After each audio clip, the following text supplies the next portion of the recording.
everyone can be online. That's a whole nother subject, right? So if Right. you're on the radio or television, you have one of two things.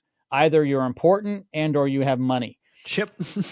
right? Anyone can be online. So when we do the video part of the radio show, that demographic says to themselves, oh, okay, there's this guy, Jim Clouk, also known as Checker Pro Joe, who's obviously a radio show host because he presents himself as such. And he's interviewing a professional HVAC guy. This is credible versus, hey, this is Jim and I'm doing a podcast with Bubba here. And it's just another podcast. Really, it is a podcast / video thing I'm doing, but we're framing it as if there's a camera in the radio studio. Right. You know, behind me, you can't see the full thing, but there's an on-air light and so forth. And so the whole imagery is, hey, this is a radio show that happens to have been put online. It's like watching a segment online from Fox News. We see it all the time, right? Yeah. It's now on Facebook. Oh, yeah. Okay. So it's that type of thing. And I think it's really important for the credibility factor. Yeah. I'd like to say that I think I have an advantage over people who have just gotten into videos and podcasting and online exposure because of where I came from. Yeah. I'm going to really go back a long time ago. Back when radio first came out, and radio is 105 years old right now. It's 105 years old. Wow. After it evolved and TV was coming in, people transitioned from radio to television. So they were on-air actors on the radio where you couldn't see them, and then they went into television and so forth.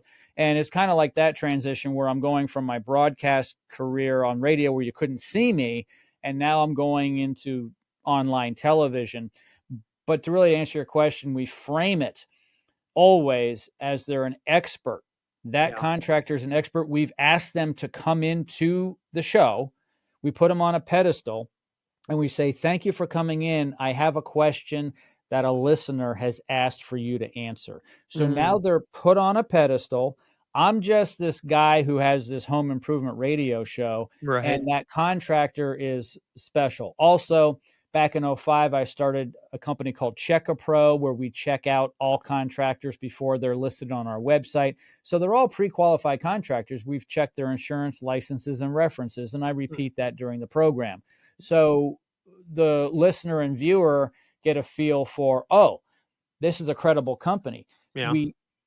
We take the video assets and we put it out all over the internet, whether it's YouTube or it's on Apple and it's on iHeartRadio and so forth, whether it's the full video or just audio, because some of these platforms do not support video. So we have it on audio and video with backlinks going back from Apple, back from iHeart to that contractor's site.